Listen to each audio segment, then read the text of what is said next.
I am Rohan Sharma, your mentor in this program.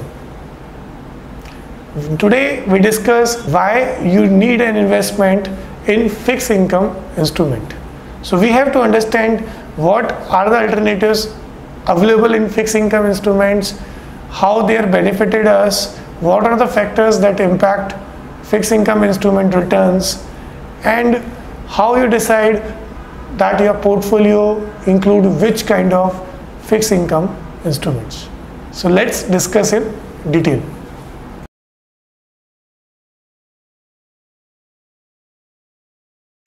Fixed income instruments, majorly many investors use to diversify their investment portfolios. They reduce the overall risk of an asset allocation or investment strategy that heavily dependent on stock markets. So we consider that stock market is a riskier product, and to reduce the overall risk of that portfolio, we also contribute some of the amount towards fixed income instrument. So it's a very great understanding and strategy for diversified your risk portfolio into a non-risk portfolio. Fixed income instruments such as corporate bonds, government bonds, preferred company stocks, certificate of deposit, commercial papers are more stable than pure equity holdings. Investors tend to rely on this asset class more during the time of economic downturn. When the economy is not doing well, then the equity market will create more risk, and that risk is reduced by change in asset allocation towards fixed income instruments. Fixed income instrument will also provide me the steady income. That is the objective of the investment account.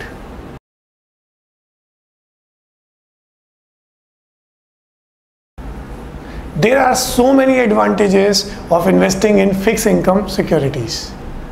You enjoy a steady income, you will get a benefit of capital appreciation, it helps you to diversify your investments, it's a safe haven when the economy is downtrend, stability of principal amount, the liquid funds and the liquid plus schemes provide you the high liquidity. They are ideal for conservative investors and excellent investment in the rising interest rate scenarios. So you will get numerous advantages to investing in fixed income instruments.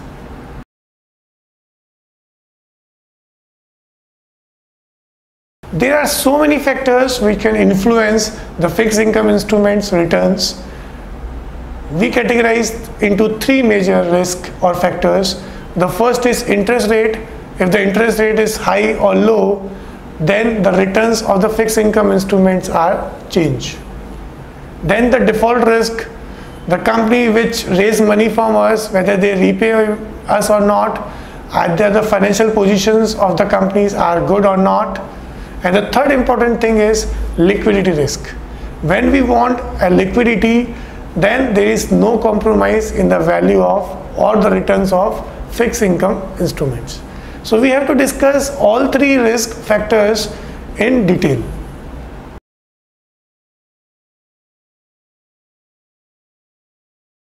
So first we discuss interest rate risk on fixed income instruments.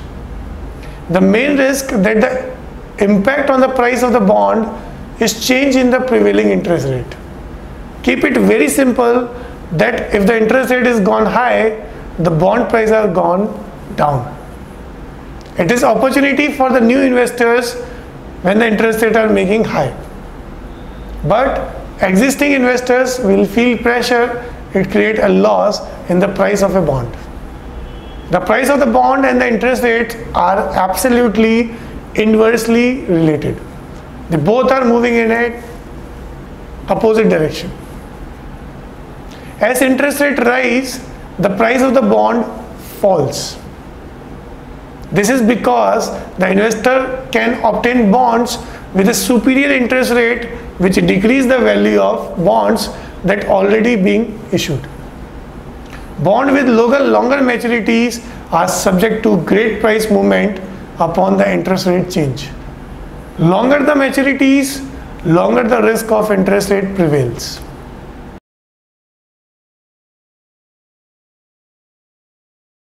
Then we discuss the another risk, that is credit or a default risk. This is the biggest risk, that issuer will out of the business or he is unable to pay it interest and principal obligations. That will create a bigger risk for a fixed income instrument holder.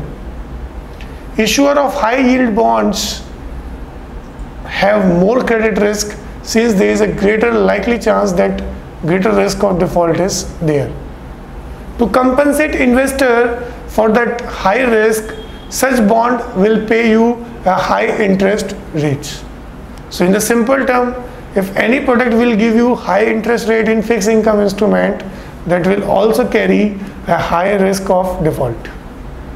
Rating agencies provide credit rating for the issuer of bonds and can help investors to gauge their risk.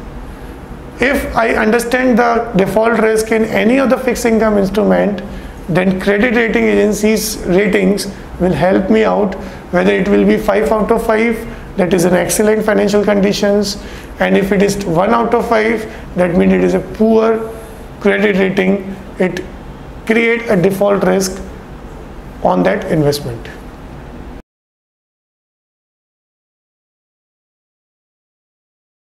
Then we have to consider the liquidity risk while we go on for an investment in fixed income instruments. Unlike the stock markets, where investors can easily enter and exit in the open markets, bond investors majorly rely on secondary markets to trade bonds. Investors who need to exit a bond positions to access their investment principals may be a limited secondary market sell the bonds. That means for the bonds, the secondary markets are sometime illiquid, or which create a lesser liquidity to the bondholders. Also, due to the thinner markets for bonds, it can be difficult to get current pricings. Bonds vary so much in their maturities, yields and credit ratings of the issuer that centralized trading is difficult. As there is a regular ratings, there is a regular change in yields and price, that is make much more difficult for the credit ratings to give you a proper rating at a specific point of time.